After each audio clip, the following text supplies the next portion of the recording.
At this point, I think it's very evident that Clive Barker can write anything he wants. When it comes to horror, when it comes to common romance stories, when it comes to ideas of interdimensional travel into other worlds, this man knows how to lay pen to paper. And while I've had so much fun on this channel going through all the different Hellraiser stories with you guys, I needed something unique. And what I realized is that in my collection, I have a bunch of these different Clive Barker comic books that were actually done by Marvel Studios. And now, when you hear me say Marvel, this is not a generic superhero story. No, rather it is a very dark and sinister story that actually deals with some very tragic events and something that may warrant a bit of a trigger warning towards the beginning of this book, as a demon infests this young man's mind and actually forces him to commit murder as well as a bunch of other sinister sins. And the book that I'm talking about, the book that is lying inside of my hands, happens to be Saint Sinner by Clive Barker himself, and what a very unique book this is. Now, just a couple days ago, this book breathed the fresh air of humanity for its very first time out of its casing, and while I feel a little bad about this, I just could not be more happy to be making a video on it, as when I read it, I found it to be a very unique story, and something that I've never really quite seen before. Like I said, this isn't any regular superhero story. It more deals with the gracious lands of horror, and a little bit of sci-fi, as well as a bit of ambiguous power and interdimensional beings, and it's something that I just don't think anybody really knows about. Clive Barker has about 4 or 5 different franchises in the Marvel series, and I actually think that I own all of them. So look forward to some more episodes of this. I hope you all enjoy, as they will be scattered out through the entire year, and we will see where these things take us. Now, what this story actually deals with is a young man named Peter Fetter, a boy of 16, whose mind is enveloped in a bunch of different noises that are slowly driving him insane, as well as driving him to commit these heinous acts on his friends, family, and people afar. And where this all begins is in the dead of night, as Peter runs through the streets, running from this intolerable noise inside of his mind. I run like hell, and from it, try to escape the noises that fills my head. No one told me noise could have weight, and heat, and force. No one told me noise could have a mission. No one explained that it might have a job for me. So I run like hell, and from hell, and as fast and as far as I can, to the very end of the world. And I find the noise where it waits for me. And with this introduction, we are just seeing Peter plummet down to the bottom of this lake, where we will come to know the demons that inspire him. Now, before we get any further, one thing that I also found very interesting is on the very first page, it says recommended listening. Ministry NWO from the album Kinao.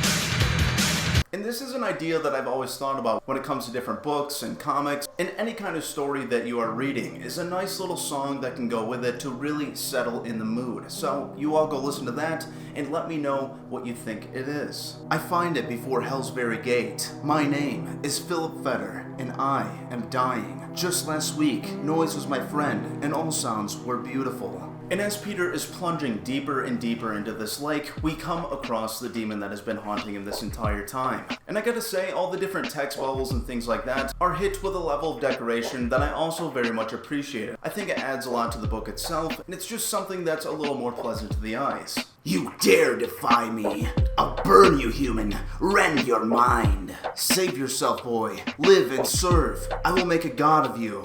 Yes, Fetter. Give it up. Slide gently toward oblivion. I will drink your resignation and grow strong. And with this awesome introduction of Peter basically losing his mind as well as meeting this demon, and on top of that, the sound of an angel accompanying him, we are coming up to his origin story, where he's just kind of hanging out with his friends as they're about to go down into the sewer. Now, I don't know if this sewer is exactly cursed or anything, but this is where everything is about to take off from. The place where the demon actually enveloped his mind, and I'm wondering in if later comics, if this is going to be explained a little more. But overall, these kids are just trying to have some fun. They're trying to go through the sewer systems just to get to the other side of the city in order to grab some burgers. Come on, let's follow it. I bet it'll take us all the way to Bevan Street. Hello!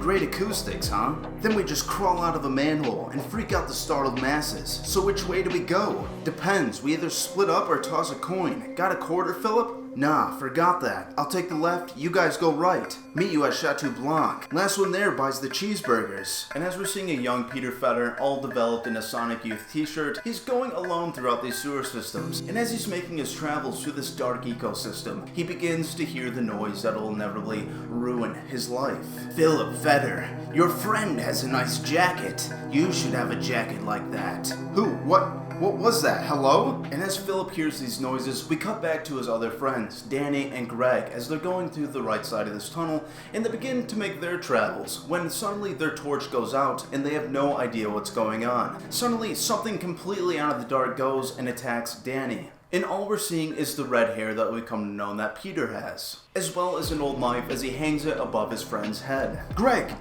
where are you? I gotta get out. I gotta get out. And as the boy with a nice jacket climbs up towards the top of this manhole in a plea to escape whatever is going down here, this inevitably does not work. We cut to the next panel and we are just seeing a manhole from the top side with fingers coming out and blood trickling out of them. That's how it started, just a week ago. I was 16, and I might have killed my friends for a jacket. I wasn't even sure it happened, or what happened. Whatever happened, it wasn't my idea. The noise had insisted. Good boy, nice boy. Then the noise went away, and I went home, convinced myself it had all been some kind of dream, or some kind of joke. But they didn't call, and the noise came back, and it had other ideas. And this is where some of the more sinister stuff comes along. I know you may be thinking this man just killed his two best friends, but what it presents itself now is something that I find very uncomfortable and that I'm not quite sure what it's implying other than another dead body. But when I first picked up this book, I kind of assumed, being a Marvel comic, I kind of figured that Clive Barker would not be able to do all the nitty-gritty things that he usually does in his real writings that are personally done by him and his publication, but this is just not the case whatsoever. We see young Peter sitting on the bleachers, and he's looking down at this gaggle of cheerleaders. And as he's doing so, the voice comes back stronger. Pretty, never had one of these, did you, boy? We should have one of those. It was loud. It took up all the room in my head. I became an observer in my own body, a witness to the horror. There were only 6 cheerleaders at the game that night. And we're essentially just seeing the legs of one of these cheerleaders sticking out of a dumpster. It's implied that Peter has murdered this lady, but as Peter runs home trying to get away from these different voices, he comes across his mother. She can obviously see that something is very wrong with her son, and she asks him if he's okay. And this is where the voices get even stronger, demanding more blood. They say, kill your parents, it'll only make you stronger, that the gods used to kill their parents, and this is what made their godlyhood. The noise knew my weakness and burrowed into the 6 soft bits at the bottom of my soul. But just this once, from somewhere inside me, I found the strength to defy the noise, and I dropped the knife, and I ran. I ran to the end of the world and jumped off. A lungful of water would end what began in blood. And we finally arrived to where the story began, with Peter Fetter jumping down into this lake, trying to end his life and trying to cease all these different voices that are making him do such dark and sinister things. But essentially this does not work, and we are seeing Peter being dragged out of the water by a young girl. But at last, this does not really do much for Peter Fetter and the noises inside of his brain. As he regains consciousness, the voices come back tenfold, and they tell him to kill the Harriet. And this is exactly what Peter does. He grabs her by the neck and he begins to choke her out. But when this actually happens, a light begins to envelop out of her body, consuming Peter himself. The noise commands, and the woman dies. The woman dies, but not the light. Her living light burns into me. She surges through me, wielding herself to my wounded soul. We are 3 now, the noise, the light, and Philip Fetter. And I know the woman is more than human. The she-light is a shield that keeps me from the noise. And where the noise had been, there is only pain and the surge of knowledge of my guilt. And as this is all happening, we are greeted to a bunch of very cool artwork. As we're seeing Peter Fetter being enveloped in by this light, we see all these yellow and blue and purple lines just kind of going across his entire body, as well as a light coming out of his eye. And this light is actually going to be something that will separate him from the demon itself and give him just the tiniest ounce of free will, at the price of realizing exactly what he's done to all these different people and feeling their pain for himself. This pain is a joy to me. It is Philip Fetter's pain. I dive into it, pull it around me. The 2 entities wage war, and I, wrapped in pain, huddle in the no man's land between them. Leave, Angel. The boy is mine. There's not room in this soul for the 3 of us. You're wrong, demon. You crowd the boy out. I make space so he may live between us. And the angel begins to grab at the demon and push him out of the way. She actually begins to lock him up inside of herself, and this demon is screaming for his brothers. "Help me, my brothers! Soulsmith, Glocksmith, Bladesmith!"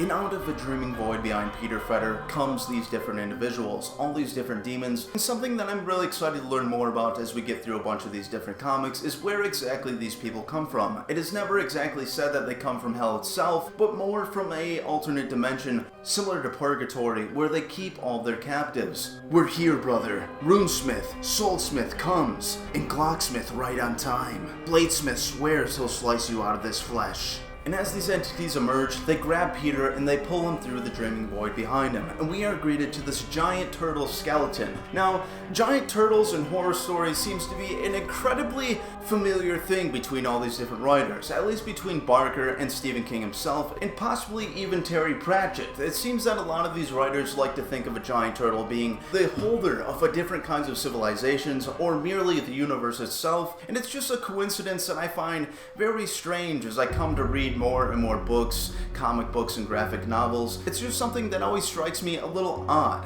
And where Peter is taken is a world called the Amen, a giant turtle skeleton locking up all these different individuals from all sorts of different kinds of dimensions, where these demons and captivators have taken their prey. And while Peter has been taken to this alternate dimension, this does not mean that the demon himself is taken out of his body, as he's already made the sore mistake of actually entering it, and he can no longer leave until this boy dies. "You will not escape me, Runesmith. I have hunted you through all times and spaces from the moment the Unity was split. Now I pray for endings, and my prayers are not answered. Eternities have passed in the moment since I fell here. A fitting penalty for the crime of killing an angel. He's got to be in here somewhere. It's long past time our brother was free. I can't cut him free without shredding his mind. Your mistake was taking the boy. His flesh is the crucible in which our metal is mixed. Flesh rots and dies, and the boy is 9 years closer to his nearest death. In time, I will be free." And as all these creatures are enveloping Peter, trying to get their brother outside of him, the angel says that he needs to bear it, that he needs to accept this pain and use it to stand between the two of them. These two entities waging war in his mind that have basically turned him into a vegetable at this point. And as Peter does this, he basically throws himself into a type of purgatory where he is lost for another 9 years. He is no longer the boy that he was, and as these demons are waging war inside of him, plummets through this different dimension, and suddenly a beginning has begun. "Throw him in the cavity. Let him rot for 3 scores of his years. When his mind is gone, we'll rout the angel and cut our brother free." The Runesmith's brothers abandon me to that still space between the warring spirits. In this space in my mind, I find the boy that was. I see your future, Saint, and it is pain and more pain. Better to cease the fight. Slide quietly toward oblivion. My brother Smith stoke the forge fire and sharpened their blades. They will free me from the prison of your flesh. Die softly, Saint. Spare yourself the pain.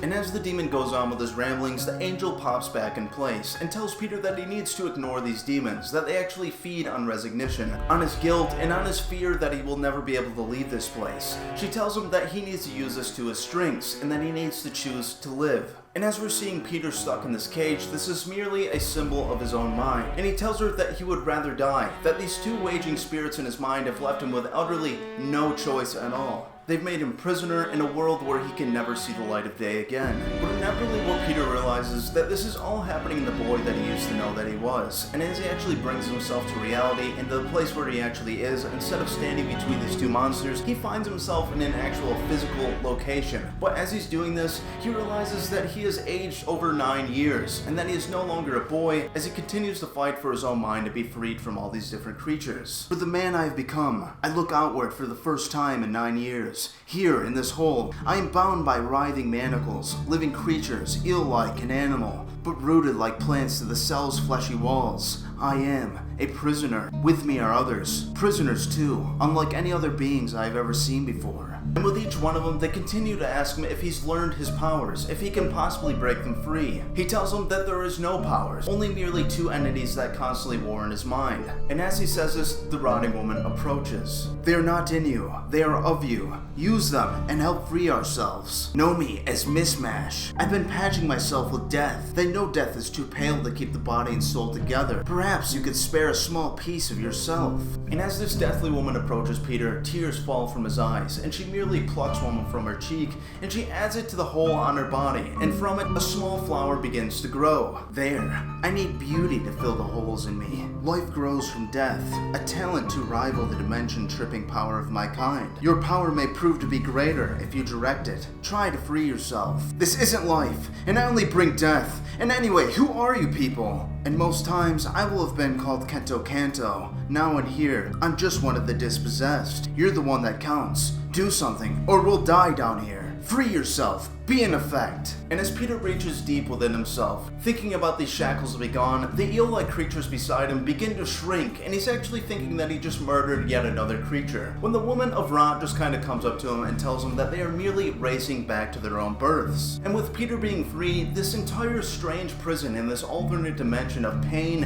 and suffering begin to clamor to be let free. The man in the white chain cage just tells Peter that he knows how to free them, that if he just surely digs deep enough inside of him, that he will be able to do so. He tells him to grab the white rings that surround him, and this is exactly what Peter does. And as he pulls them apart, this man in the cell, this man from a different dimension, is free for the first time in centuries, and he's just kind of screaming, and he surely begins to kind of fade away, and Peter is absolutely stumped by this, as well as the rest of everybody in the facility. Now, for this man that was just freed from the cell, I gotta say, his artwork is also very unique, as he can kind of jump through different dimensions and kind of teleport himself, and the way this is kind of depicted is him just as a blur, where you suddenly see his face from here to there, as well as his awesome green and black suit. I thought this was a very unique character, and I hope later on begins to be a very strong leading character throughout all these different stories. There is a shattering of glass, and Kanto is back, freeing the angry ugly one. Shiny, me one, shiny. Leave the bowl, baby Kanto. He'll slow us. No, he goes. That's the way I've seen it. We must leave the way you came, human.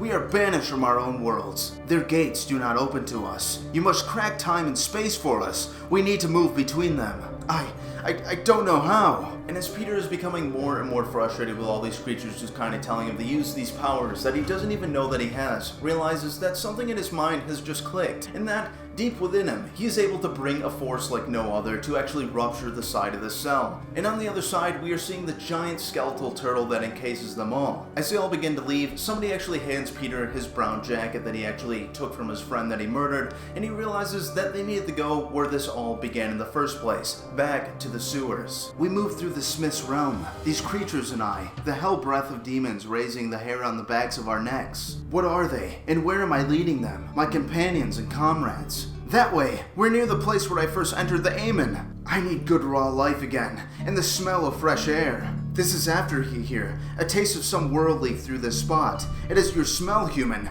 It's still quite warm. Home. They say you can't go back, but I will go back. Once again, I reach, blindly groping toward the gate that is time. And it's easy. I've been through here before, and I know this place. And as Peter and all these different entities are breaching through this interdimensional tear in space and time, the angel and the demon are in his head once again. The angel saying, think of Earth, sinner, and go. And the demon agreeing, say, enter this place where you once belonged, and remember the pain and suffering that we have inflicted on our friends and family together. And with these intrusive thoughts between the angel and the demon going on, we just see the tentacle monster screaming about how he smells the sweet scent of Earth and all of its depravities, and how he cannot wait to get there. And for some reason, this just rings a bell off within the demon, and it tells him that he needs to close the gate soon, or this tentacle creature is actually going to destroy everything that he's ever known on his planet. Now, I don't know if this is just some kind of mind game, or if maybe this creature really is some kind of parasitic entity from another dimension, but this is what he does. And as the gate is closing, we see the Smith brothers all coming out in unison, grabbing this tentacle monster and pulling away from the gate that Peter and everybody else have just escaped through. And as this happens, the angel rings out through Peter's head and just screams, no. I've killed again. The creature was unpredictable. Perhaps it's better. For us. For us. And everybody is back on Peter's home planet of Earth, and they are back in the sewers where this whole story began, where Peter killed his friends, where the voice came beckoning inside of his own skull, and as they hide out in this deep and dark and gloomy environment, they realize that somebody is pulling out the dead girl that Peter killed earlier, and that essentially no time has passed, that any time spent in the Amen is not really time spent in reality. I told you, didn't I? I told you she'd be here. Yeah, Pops, you did. Guess we owe you a bottle of rock gut. I saw it. She pulled him out of the river and he killed her for it. Young kid, Purdy boy. Look like one of them rock singers. And as the cops look at the body that they've just pulled out of this lake, they realize that this girl has a pendant on. It is a silver coin that actually says Saint Sinner. And as they show this to the other two gentlemen who have just watched this body be pulled out, they realize that this is the man who actually did it. And this is where I get a little confused, as this angel already seemed to have a coin with Peter's face embroidered on top of it. But after all this, we're just cutting back to all these different creatures, as well as Peter sitting in the sewer, and Peter is just kind of reflecting on how no time has passed. Suddenly, as they're all looking at the end of the gate, they see a flashlight pull up in the end of the sewer, and it is none other than one of the same police officers, and he actually sees the creature only known as Bull Baby sitting there. Don't move, buddy. I think you just might be the guy I'm looking for. And as the police officer screams and Bull Baby grabs the flashlight from him, we just get this great artwork of Peter and all these different creatures just kind of staring at this officer as he's just sitting there in disbelief. No, it's not Bull Baby you want. If you seek the man who killed an angel, you must be looking for me. And that is the end of this amazing little story. It's something that I hope you guys enjoyed, and I hope it's something that you've never really heard of before. I've been trying to cover things that I think that the most general populace of the planet really hasn't heard, and that hasn't always worked, because all of you out there seem to know quite a bit about comic books, probably more so than I, as I'm still kind of gaining my knowledge. I've only been in this comic book game for over a year. But overall, Saint Sinner was a fantastic little story, and one that I cannot wait to see where it goes later on. Now, I'm pretty sure I have all the parts of this, but there may be a chance that I have to get more. But yes, everybody, just kind of look forward to these. I'm not going to do it one after the other. I'm going to sprinkle in some other videos. And I also want to give everybody a big thank you for kind of supporting my decision not to go with the Batman Holy Terror story, as it was just getting incredibly frustrating. The way I recorded it and the way it coincided with all the comic book panels was getting incredibly frustrating, and I just didn't want to leave too big of a gap in time between uploads, so hopefully you understand.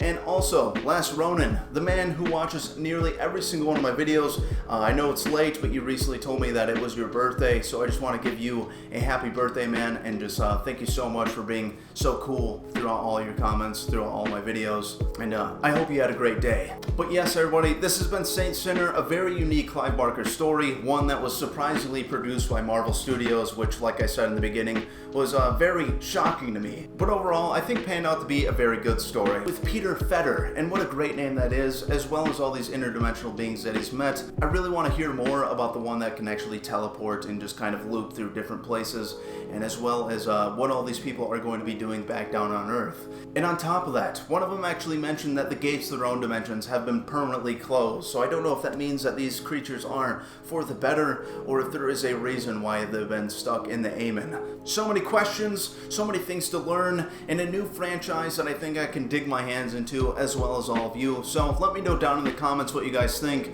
and once again, thank you all so much for watching. You people are amazing, and your support through all these different videos is something that drives me so much further in all these things. But with all that, I will see you guys on the next episode of From the Heart, with yet another incredible story. Or we'll see, maybe it'll be another very DC Halloween thing. Who knows? It could be not that great. But either way, have yourself a fantastic day.